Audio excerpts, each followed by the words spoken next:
Hi, listeners. We're back with LFG with ANF, Amir, your host, and friends. And let's introduce you to your co-host, Keenan Fry.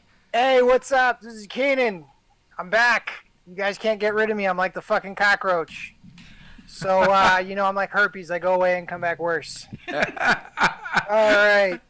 All right. That is your illustrious co-host, Keenan Fry. All right. And in addition to Keenan today, we got a really special guest in the house. We've got Amanda Rocks, Hi. the artist and karaoke queen herself, is here gracing us with her presence. Say hi to everyone, Amanda. Hello, everyone. Amanda. Beautiful. See, you're getting a taste of Amanda's personality right off the bat. So yeah, today, we're gonna have a really interesting topic to talk about with everybody. We're gonna start it off today with traveling, something everybody can relate to, and we're gonna talk about the differences of traveling pre-pandemic versus post-pandemic. And sort of the things that we've witnessed and, each of us has gone through and what we've collectively, gotten from it. So I'll kick it off. I recently traveled to Vegas with some friends for my birthday weekend last weekend. And I got to say, it was really interesting to see the difference between how the different airports handled different things like the electronics and the liquids now. Like, for example, SFO, actually not SFO, apologies, Oakland Airport, where I flew out of, they were really, like, lax about, like, just leave everything in your bag, we'll let it go through. Like, all you need to is just put your, like, electronics and liquids, like, just make sure they're in a bag in your carry-on, and we'll just scan it and put it through. And, like, it wasn't super crowded either, so I was thinking they might, look into it a little more, but no. Whereas, like, Vegas, leaving, like, oh, they made me take out everything. Like, oh, you need to take out your big electronics, you need to, like, make sure, take off your shoes and everything. Like, just complete contrast between the two airports. And I was like, what's going on here? Because, like, at least pre-pandemic, there was some level, to me, of consistency between the airports of what they required. Post-pandemic now, it's like, it seemed kind of like a free-for-all. And I was like, Well, okay.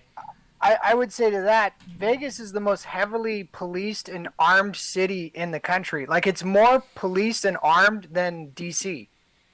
There's literally more police officers in that city per capita than anywhere else. So, like, they also have more flights going in from all over the country and the world. That's a good point. Yeah, it's kind of like probably the most busy city in the country, up there with, San Francisco, Los Angeles, Washington, D.C., New York. Probably bigger than any of those cities, actually.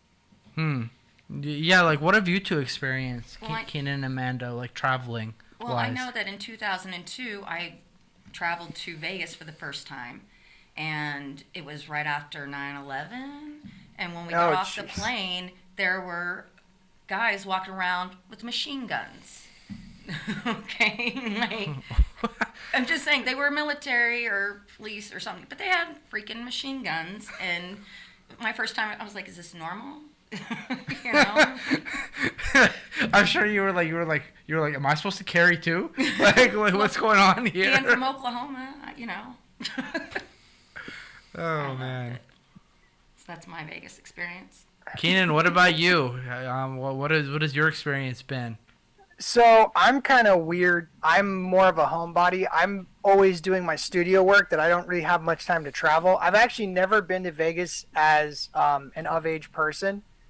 But I can tell you about one of my experiences going to England. So in England, the police are very different. They carry full machine guns. I don't think they're like AR-15s, but they're similar to them. They have like a whole rifle mount and an underslung mount, and they're pretty intense over there. And from what I can gather, like, there's also a lot of other things going on that make travel weird. Like you have CCTVs, which are the closed circuit TVs. It's like you're walking around in public and you see all these cameras. It's like, oh, there's the eye in the sky, watching everything you do. Better not pick your nose in public. I feel like that's the least of your worries, picking your nose in public. I don't know, man. I don't know. It's kind of a trip. But yeah, it's not even just like I don't want to segue too much, but it's not only just that traveling has become more intense, largely because, like Amanda said, 9/11 increased the protocol, and then of course COVID has increased, the paranoia. But I think the security state, like the concept of a security state, has become more in your face. I think it was more innocuous, where you would expect, some amount of this security, and yes, it's for your safety and so on and so forth. But, I remember hearing people making sharp complaints around the 9/11 era when, the Homeland Security Act was passed, and now it's increasing even more. And, there's lockdowns. There's the whole thing where you're laid over for 2 weeks if you travel. I had a friend who went to the Philippines. He's a coworker, to visit his parents. He has to be in quarantine for 2 weeks when he gets to the Philippines to visit his parents. Then he can visit them. And then before coming back into the United States, he has to be in quarantine again. So just to visit his parents for a couple of weeks, he has to spend a month in lockdown on either end. So those kinds of bookends really... it's a weird kind of, they call it a chilling of free speech when you can't say what you want, but no one's overtly telling you that. I think it's a form of chilling on travel and free expression. It's not overt, but everyone feels it creeping in. Yeah, that's an interesting point, because the quarantine aspect definitely has played a role in it. And like, I've definitely felt, at least personally for me, that definitely did play into my reluctance to want to travel for a little while, was the fact that I was like, if I go on a long trip, how long am I actually going to have to quarantine if something happens? Because I had friends that, for example, went to Taiwan and they had to quarantine like here and Taiwan. And I'm like, when they came back to the U.S., also had to quarantine because, because of the regulations. And in their case, also somebody actually did get COVID there, so that played even more into it. And I'm like, I get it to a certain extent, of course, but at the same time, there's a hypocrisy to me, because the airlines, instead of sticking to the code that they, or the regulate, or the basically like the kind of informal pack they had done at first, where they weren't going to pack all the seats, now it's again like, oh, every seat is packed, like regardless of everything. It was hell to, even for me, like get a seat on the budget airline I was going on. And I'm like, bro, I thought because of COVID and everything it was gonna be easier, but in fact it was the opposite. Hey, I got one for Amanda. So Amanda, do you travel with a comfort companion, like a comfort dog or anything like that? I have a registered service dog. He's a husky. He has not been on a plane. I have not traveled with him yet, besides in a car. So. I don't know if you guys heard about the story about the woman who was traveling with a companion squirrel. It was yeah, she had a little pet squirrel, and it was like in her purse. And she has this purse in her lap with this squirrel. And if I was sitting next to her, I'd be like, what the fuck is this? You don't understand. I am the squirrel lady. I love squirrels, and I want one as a pet. I actually looked into how to get one. Oh, wow. And a few years ago, you could... Right? That's freaking nuts. Right? But so I looked it up online, and there was a place in Texas that would send you a squirrel in the mail, except, I swear, except to California, and there was like one other state that they couldn't mail into.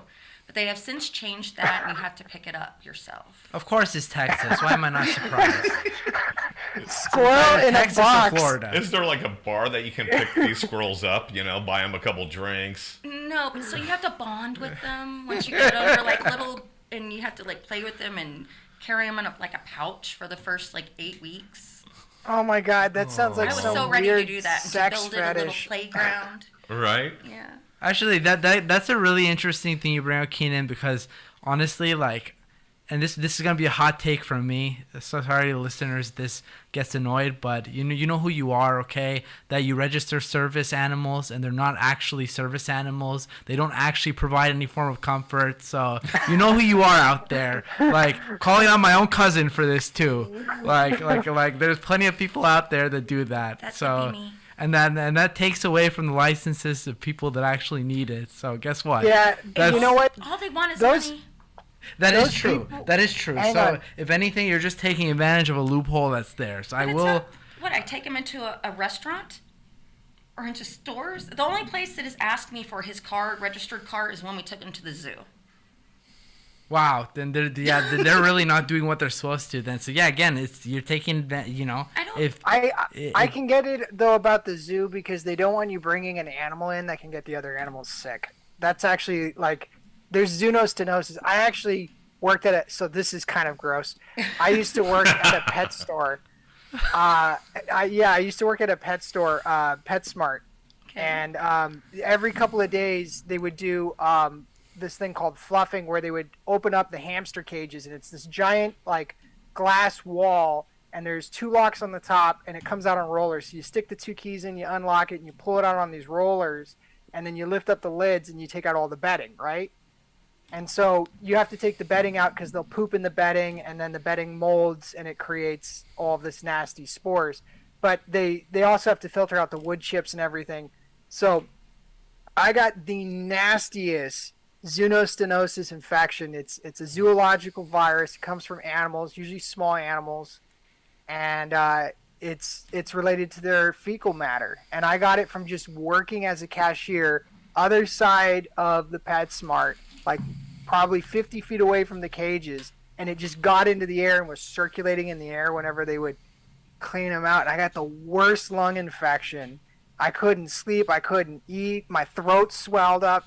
It was just gnarly. wow, that sounds sad. absolutely disturbing. I was excited about working in a pet store. Oh, yeah. I don't know. The only way I'm excited in working in a pet store is if I'm the guy euthanizing the dogs. I hear we have viewers. Hi, viewers.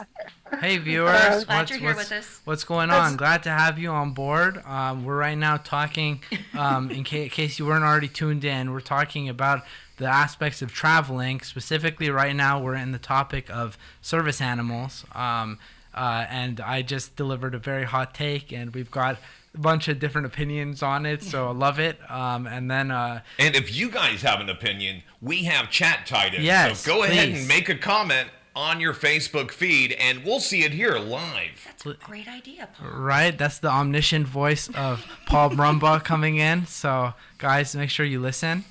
Please comment. Let me know how dumb you think I am. I have a quick story about the very last time I traveled. I was coming home from Oklahoma from my daughter's high school graduation, and I got kicked off the plane. Oh, what? First time in Wait, my what? entire life I'd been kicked off a plane.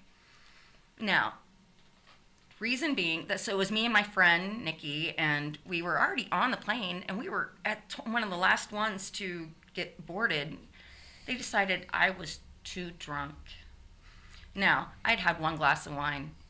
I did trip on the way down the walk ramp to the plane, but that's just me. I'm a klutz, and I was wearing boots that I can't, fell, got right back up, and was fine. Yeah, I think it was awesome, honestly, because the plane was overbooked and they needed other people on there. So they kicked me and my friend off. Oh, so they just look for an excuse. I see. I feel okay. like that's really what happened because I was not drunk. Wow, that is really number one shady. Right. But I had one glass of wine, but I mean, you're not the only one that drinks it for a flight. Let's be real here. Like, I've seen people drink way more than one glass Right. before they go on a plane. Like, that's not an uncommon phenomenon. so Mine's like I a would- 3-drink minimum and a Percocet. So I would say that the big thing there is the overselling of tickets. I constantly run into that with any kind of ticket vendor whatsoever. But yeah, I feel like if the airline oversells the ticket. See, something like this happened to my dad, where he was driving across country when my sister moved to Virginia to start her career at law school. So she's going to school right now, and she's doing all of that, and she needed a car on the East Coast. So they drove the Subaru across country, crazy 7-day marathon. And my dad has to fly back, and they did all this shenanigans. And first they were like, "Oh, we're going to cancel, and we're going to give you a hotel room." And then they informed him when he got to the hotel that they had actually booked it at a different location.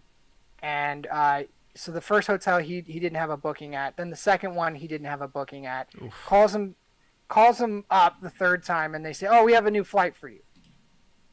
And so he actually flew in a day early than expected, but just like, I don't know, I feel like every time they do a transfer, they should have to either pay you or offer you some kind of mileage rewards or something. something. Yeah. I mean, like the last trip I went on, this was the Vegas trip. Like, I mean, granted, I was on a budget airline with Spirit, so that plays partly into this. Right. But at the same time, I mean, like, they came up with one of the worst excuses I've ever heard for a two plus hour delay on a flight, which was at first it was, oh, our what was it? It was one of the assistants is running late. Like, so we're going to be late by 40 minutes on the flight. And I'm like, okay, fine. That happens. Like, people run late, they hit traffic. Okay. So we get to that 40-minute mark, and then all of a sudden another announcement comes on like 10 minutes later. We're all wondering, like, we're sitting at the gate wondering, like, what's going on? Like, we were supposed to board by now. They're like, oh, so guys, I'm sorry, but the captain's running late, and he's running late by like over an hour. So we're just gonna have to sit here and wait. And I'm like, wait, what? Like I literally asked the lady, I'm like, is this a joke? like, and she's like, no, it's not a joke, sir. And I'm like, well, like, what are we supposed to do here? Like, we just sit here for forever waiting for the captain? Like, why can't the new crew come in? And I was like, and I think this is part of because they're a budget airline. They're probably not as, well contingent. They don't have as good of contingency plans probably as some of the bigger airlines and everything. But I was like, you got to be kidding me. And like, no apology, nothing. Like, and the only thing, of course, was their token response, which, again, I don't blame the people working there because they're not the ones that make these decisions ultimately. But part of it is the etiquette, too, the way you deliver the message. And, like, I feel like the message was delivered very emotionlessly, which I was like, you could at least be a little sympathetic towards us. Like, we're sitting here for 2 hours, plus hours, like, Did you get in trouble for and, that, like, though? I don't know, Amanda. That's a great question. I really don't know because in this case, like, I was actually pissed off because this affected my work schedule. And I'm like, normally I wouldn't be, but I'm like, at a certain point, like certain things you do are on the whims of these airlines, like to make sure that their schedule is going the right way. And it's like, and the icing on the cake was they were supposed to offer free Wi-Fi, and until we get on the plane, they don't say, and we're in the air, they don't say, oh, the Wi-Fi's not working. I'm like, wow, thank you so much. I literally started clapping on the plane. You should have said, I'm out of here. Where's the nearest door? I was like, I literally started sarcastically clapping on the plane. I remember to the point that like one of my friends was like, stop, and I'm like, no, I'm gonna keep clapping. Like this is absolutely hilarious for me. There's a comedian, and I can't forget who it is. I think it's Louis C.K., and he talks about it was the first time he had ever heard, because he's constantly on flights going back and forth. And he goes, this is the first time I had ever heard that you could actually take your device and connect to their Wi-Fi without, like, messing up the radio signals, right? And he goes, Like they literally the onboard announcements were, "Hey, we got Wi-Fi. You guys log in. Here's your login stuff, and we'll, enjoy your flight." And then like 5 minutes later, sorry, we're having a problem with the Wi-Fi. Some guy lost his shit. He lost it because it's like, oh my God. And it was like it was his God-given right. Like it was given to him when he had been born, not like 30 seconds before when they said, hey, this is new and experimental. Check this out. But I forget how Louis C.K. said it. But basically, it's like, really? You're going to lose it because you didn't have it a minute ago, and now you're going to throw a tantrum like a little kid not getting a toy in the middle of Toys R Us. That's today's society. That is. Instant gratification society. Oh. So, travel. Yeah, travel, right? A lot of different aspects to it. So, some of it we've covered. I'd be interested to hear what some of the listeners, the viewers have gone through too with travel. So please do, comment what you all have gone through. Keenan, you're about to come in with something, please. Yeah, I got one. I got one. I got one. Let's see. So I can name 2 places I want to visit for sure. And then maybe the people who are watching can put in the chat where they want to go visit. But I don't know about you guys, but if there's like a bucket list place you want to go to. Oh, heck right? yeah. All right. Let's go with Amir. Let's go to Amanda, Paul, you guys. Okay. Okay, Amanda, you want to kick it off? My bucket list would be Australia. I don't know, but except all the deadliest animals in the entire world are there. That is true. On land, in the water, in the air, I like that. In the air, in the water, in the air. I mean, they're everywhere. On land, they're just yeah. They're everywhere. All the deadliest animals are there, and I still think that would be a really cool place to go. I don't know if there's much to see there, but there's a lot to see. I've never been out of the United States, so.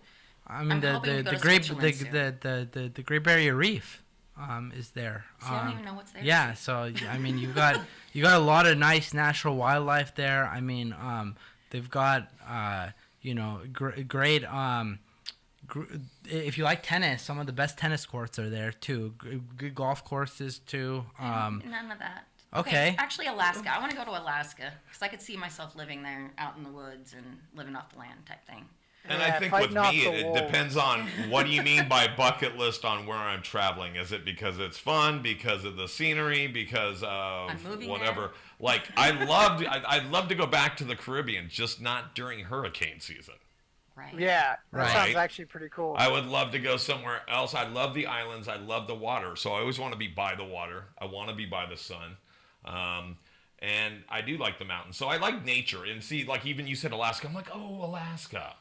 Right. But I might run into Palin, so that scratches it off the list. And so she's out in the wilderness. That's another bucket. Are you gonna see Russia from your house? Yeah, I can see it already from here. Okay, now I'm not sure I want to live that close to Russia in these days. So yeah. Oh yeah, that's right, because you can see it from there. Yeah. Okay, gotcha. And then the other reason. Okay, so then is it fun that you want to go there? So again, the Caribbean for things like Jamaica, but I also want to go to Amsterdam. Ooh, that would be see. See, I knew you would say Amsterdam. I like their coffee. Yes. Coffee. yeah. For those that can't see, he's putting it in. We're on. No, I'm in the little corner of each one of your screens. So if you think I'm doing like sign language to tell you what they're saying, I'm not. I'm just talking with my hands. Yeah. So I'm there. Exactly. One for me, personally, a place that I'd really like to go. I've been really wanting to go to Japan and see it, just because like I'm into anime. Like I like anime and art and stuff, and architecture. And Japan has some of the best in terms of all those categories. And I'm just also really interested in seeing also actually their transportation. Like I've heard Japan is light years ahead of where we are in terms of their transportation ecosystem. And I've seen pictures.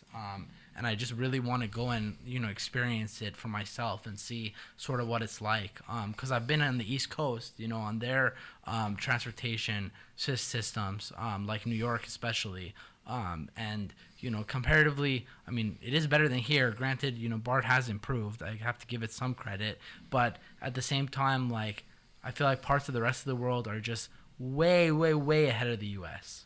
I feel like it's kind of boring that you just want to go to see their transportation system. Oh no! I started with that, or I started with the architecture and the manga and the art. The death forest where all the people go, the suicide, they go to die. Yeah, but that's what I. That's so depressing, though. They made a movie about that. They did, but that's just so depressing, though. I feel like I'm gonna be like, cry if I go there. Then, and I'm gonna be like, I don't want to go on a trip to cry. I'd rather go there than. Okay, so what we got to do is we got to go to Japan with Amir. We got to get him super drunk, and then we got to just drop him off in the woods there. Oh my God! Are you gonna like? Is this gonna be like a what is it called? Like Cabin in the Woods story, or like one of these like horror movies where you're gonna send me in there to like to experience it and to scare the shit out of me? Yes. What the hell was the one? What was it? The Rite or the Ritual was the Ritual? Yeah, the one we saw. Yeah, in the Norwegian woods. Yeah, that's the one that we saw. Yeah, that one too. That one was crazy. All right, we do have some comments on social media. Oh, nice. Luke says hi to everybody. Hi, Luke. Hi, Luke. What's up? All right, and then we have KJ Smith for a couple of them. KJ Smith says, "What is the most interesting thing you've ever had confiscated from the TSA?" Ooh, that is. I have a funny one on that one. Do you? Okay, cool. The funniest thing. It involves my friend and I. So we were going on a trip. This was years back, pre-pandemic. We had gone on a Costa Rica trip for our AP biology class, and my friend had bought Burger King at the airport, and for some reason the one of the guys, the drug sniffing dogs, and the guard came by, and the dog came up to the bag, like thinking it was, and so the guy naturally thought it was drugs. It was like about to pull us over, and like my friend and I are both freaking out, and I'm like, dude, just show him what's in the bag. That it's just like a burger and stuff. The dog probably got hungry, and like sure enough, like we take out the stuff, and we're like, dude, we'll literally open our whole suitcase so you can see we don't have drugs or anything. And like the guy was like, no, you don't have to do that. The dog just probably got like this, but he ended up taking the bag.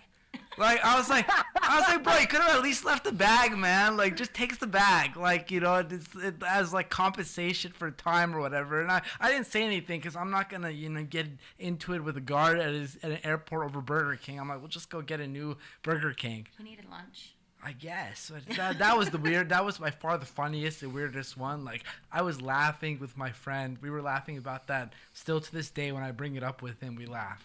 Is there anything else that you guys want to add in for what was the funniest thing you ever had confiscated from the TSA? I have nothing ever. Nothing ever. My dignity. I guess that wasn't. I guess that wasn't technically TSA, but I'm gonna count it just because again, like it has to do with the security of the airport. So. Can I say virginity? Sorry. These are things I think about when the lights go out, folks. All right. Next question from KJ Smith. What's wrong with penguins, Paul? Why did I disparage penguins? I don't remember disparaging penguins. I don't remember. I don't have a hatred for penguins. I heard you're scared of them. I'm afraid of birds. Foul. They're foul. That's what I say. I have no problem with birds. You remember the episode of Futurama? They go to the ice planet, and the penguins are overpopulating the planet. And Leela's like, "Oh, we gotta save the penguins. We gotta save the environment." And then the government comes out and says, "Oh yeah, the penguins are causing global warming, and they're gonna put the planet into a global catastrophe. We have to kill all the penguins." And Bender just starts going around shooting all the penguins. Ah, man, that's just like that kind of thing. It right there. What do you got a problem with penguins? Yeah, man, just go out and shoot the penguins. Oh, and the reason I guess KJ just tuned in or just chimed in, I couldn't go to Alaska because of the penguins. No, I didn't say. I said, what's her name? What's her face? Palin. Oh, Palin. Palin, not penguins. Palin. Another bad P word. Yeah, it's okay. It's okay. She could be mistaken for a penguin, though.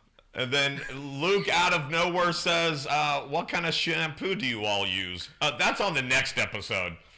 Real quickly, that'll take an hour. I have this purple shampoo because I'm blonde now. It depends. Am I washing my balls or washing my hair? Oh.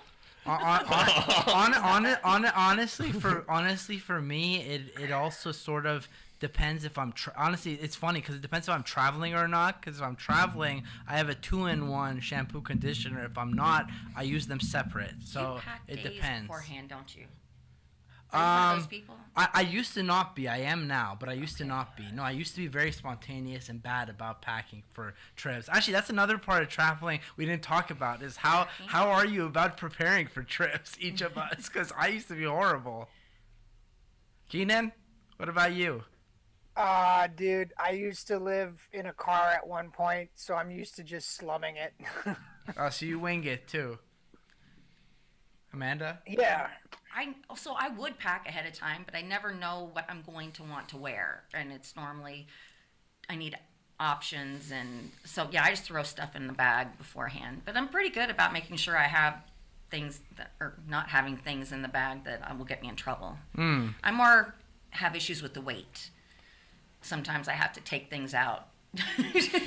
Yeah, or redistribute. Because I've already met the limit. And, like, you know, maybe throw it into my purse if I can or whatever, so I can just take it on the plane with me.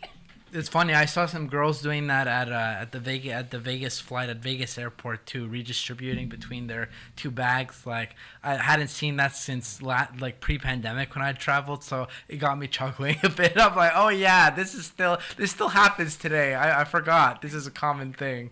Yeah, I just take too much.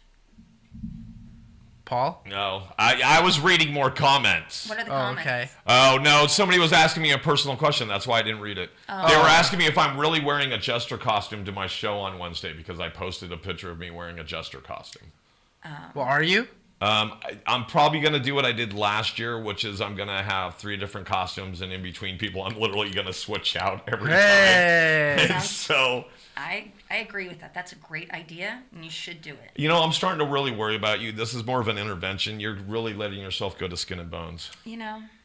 I've been dying to say that. He's just saving that like all episode, I could tell. Yeah, So can I say that this dress is what I was wearing many years ago, the very first time I stepped into this studio space under a different name, which we shall not name, and with Luke. With Luke. With Luke. Shout out who's to watching. Luke. Hi, Luke. And for me to step back into the studios now, this Edge Studios, thank you, I think it was fitting. I didn't even realize it until I was on my way here. I think it's funny. And it's weird that you did that. So was it because it was both in October? No, I don't think so, honestly. I know I had a pink wig on, too. I just like the dress. Okay. All right. I won't take it personally. That's what you wore the first time in this space. No, but that's good. I'm glad that you're back in this space. Heck yeah. Now that we've exorcised the demons, how do you feel? It's very nice. Isn't it? It's very nice. I see the smile. That tells it all. Just the building or the spaces. I don't. It's not an aura, but you know, just the. Yeah, it is an energy. It is right? an aura. The energy of the studio is totally different. Right. And it's a positive one. Oh my gosh. That's one of the adjectives we love around here. That's almost the word of the day. Positive. Yeah, actually going off that too. That's another thing that this is the last thing I think I'll say for traveling. Unless Keenan, you want to add one more thing on traveling. But in terms of actually bringing on that energy topic, I feel like when you travel with certain people, this is going to have to do with the people you travel with. I feel like the energy people bring plays a big role in how the trip actually commences, like from the beginning to end. Like the best example I could think of is like going on trips with your friends versus going on trips with your family. Like, at least I don't know about the listeners, I don't know about all of you, but I know like with my family, like, oh man, there will be some trips where if it's like a short trip, it's just fine. But if it's a longer trip, by the end, we're just like, it's chaos. It's just like, oh my God, everybody like has drama with this person. Then you find out later that, oh, this happened. And I'm just like, dude, like all this negative energy, man. Like, whereas like with friends, like, yeah, sometimes, yeah, you have drama that can occur sometimes, but usually things get hashed out by the end, like most of the time. And then like, you know, most of the time people are pretty positive and like happy going because like, you know, they want to travel and like want to have a good time with their friends and like, you know, just kick back, relax. So I don't know, like I feel like there's like the energy plays a big role. How do you all feel? So I think that, yes, I agree. The last trip I went on, I took a friend with me to a family thing, and you know, we had issues, and I was like not going to back down because this was for my family thing, you know, and it's my way. You came with me, but we're still friends. Like we had to like just chill Set for boundaries.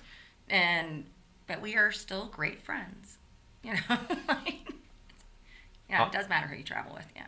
With me, I think it's I've said this before and I'll say it again, is that I wish when I was working, you know, whatever, 50 hours a week every week, that on vacation I could get 3 weeks a year.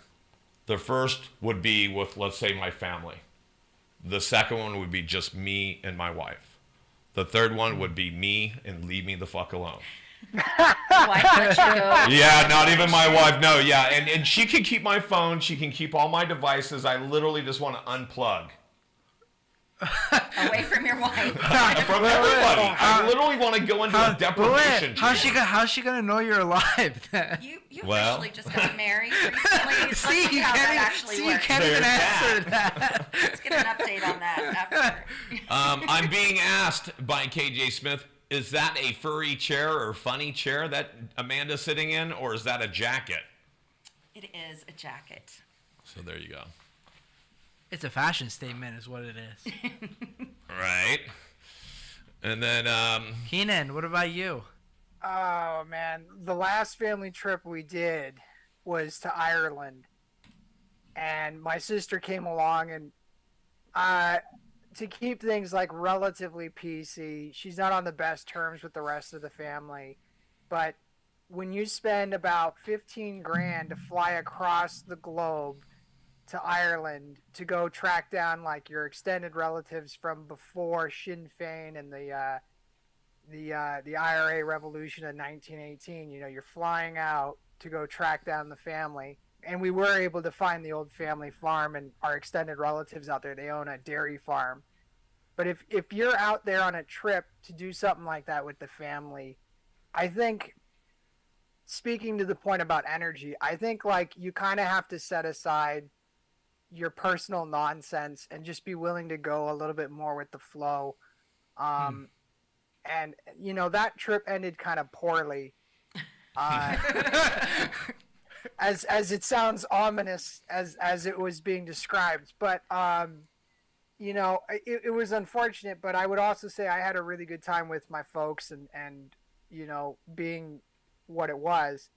What I would say though is I think the real part of the trip is not just going someplace with your family, but just like to the point you were saying, Amir, like, you know, everyone says this or that about each other, and then you find out all this drama and nonsense. It's about negotiating that and working with your family. And I think maybe the one reason why it's a little bit harder when you travel with family is because, like, you can say shit to your family that you really can't say to your friends because there's a certain point where your friends stop being your friends. I think with family, like, no matter how bad it gets, they're still your family. Stuck with you. well, it's the old adage: you can pick your family, but you can pick your friends, but you can't pick your family, and you can pick your nose. What was that you were going? Pick your you can't pick your friend's nose. There you go. I was like, wait, hold on. She has to give me cue cards. Hold on. And I'm a comedian that can't remember a joke from like 1902. Sorry, guys. God. But yeah, the flip side of that though is blood of the covenant. You know, blood of the covenant is thicker than the blood of the womb. You know, I He's looking over to his cue cards. Give him a moment, Amanda. Hold on. No, but I mean, I would say like there are some friends that I would consider like family as well, where I've said some shitty things to them and they've kind of made amends with me and vice versa. It's hard. It's always hard navigating that. It's just the human energy, and that personal investment that you put into the other people and trying to make it work. You know, like I've had bad vacations with a lot of people. It doesn't matter if you're family or friends, but you have to go back and live with your family for the most part. And so, yeah, and that's always the hardest one. So, like, I just spent a week in Chicago, and that was great. But towards the end of the week, it was starting to get harder because there was a lot of family, and everybody's needs weren't being met all the time. That's for darn sure, right? And so you all have to hug each other and walk away and then come back and do it again. You have to do that with your friends, but sometimes you can let it all hang with your friends and tell them, hey, you're being a pain in the beep. Hey, whoa, got sensors. But if you can't be honest with your friends, then, are they really your friend? Well, that's what I mean, is that you can be honest and tell your friends this sucks. And with your family, sometimes you kind of Grit your teeth. grit your teeth or grin and bear it or whatever. And it's, because as you said, at the end of the day, like, you're probably going to have more gatherings. You're probably going to have to, do more things, like, so chances are, like, whatever you say, it's probably going to come back to bite you at some point. All right, like, I got one to tie this off. Okay. All right, so when I was a kid, I grew up going to Lake Shasta, and sometimes we call her Shasty, but it's out in Redden County. And we'd go onto this little fucking shitbox, sweatbox of a fucking houseboat. It's like a fucking RV on pontoons. It's like the most redneck thing you can fucking do. Love it. And it's hilarious because my dad grew up on it. And there's this area outside of Shasta called Camper Flats. And it's a bunch of old cement pads. And the rattlesnakes nest there. So you can like walk past it and you'll see these little coils, these brown coils. Those are rattlesnakes that are sunbathing on the cement pads. We used to throw rocks at them. And there'd just be just dozens of them, That's what we did as kids. But we'd fucking hang out on this little sweat box, and it was this tiny, tiny little pontoon houseboat.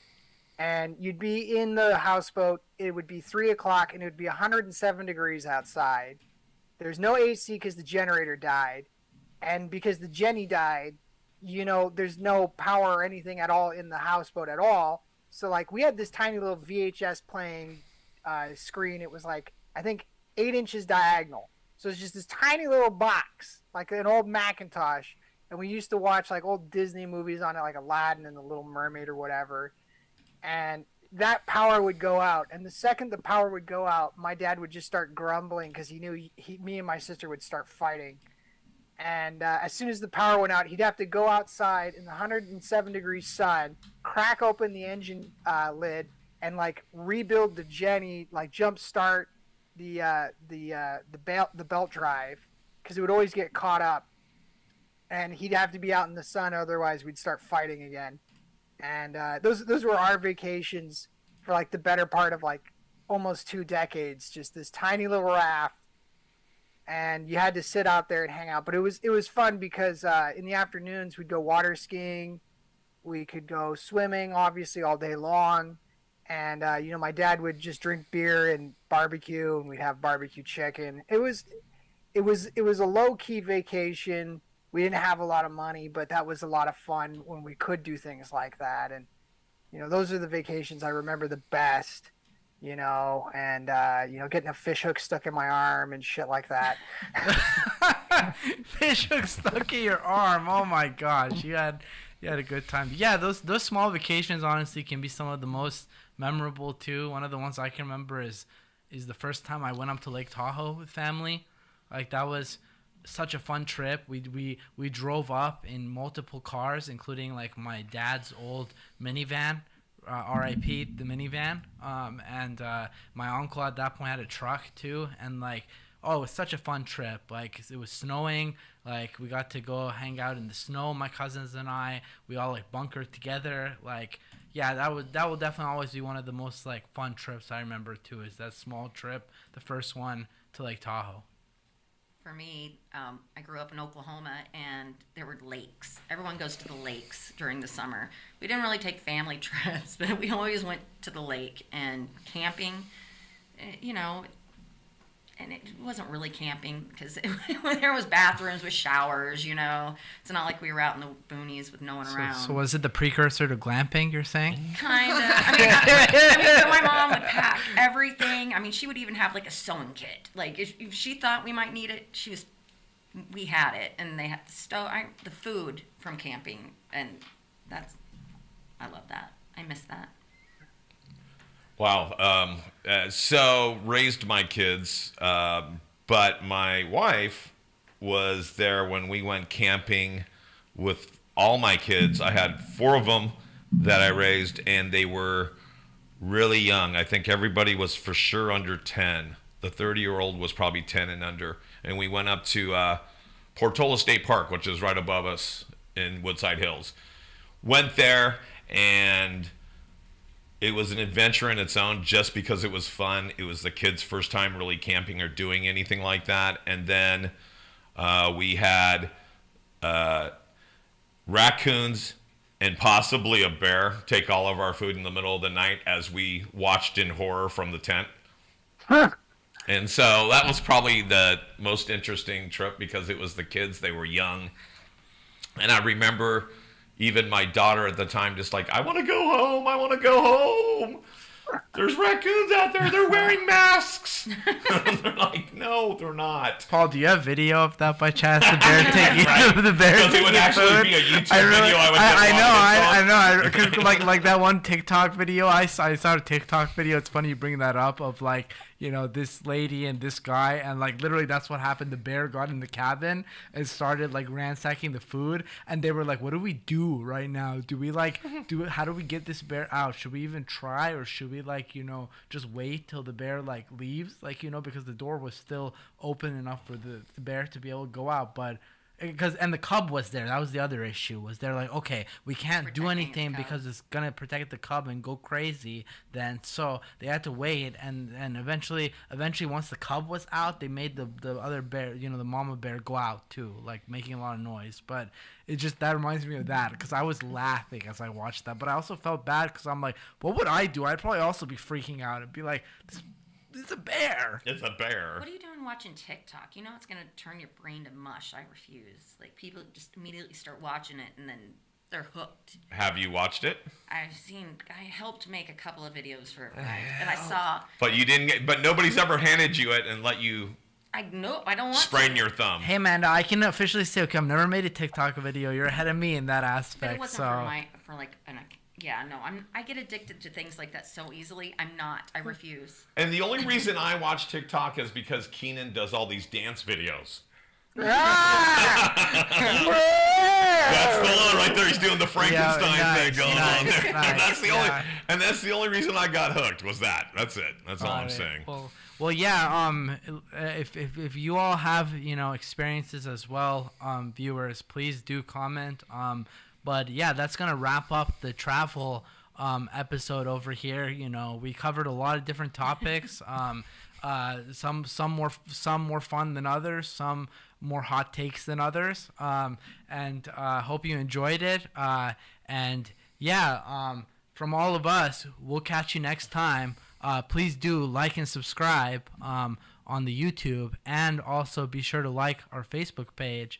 And you know, until next time, take care. Peace out. And don't forget to listen to us on edgestudiosonline.com. Oh, yeah. Sorry. Forgot one plug. So many plugs that I forgot. It's okay.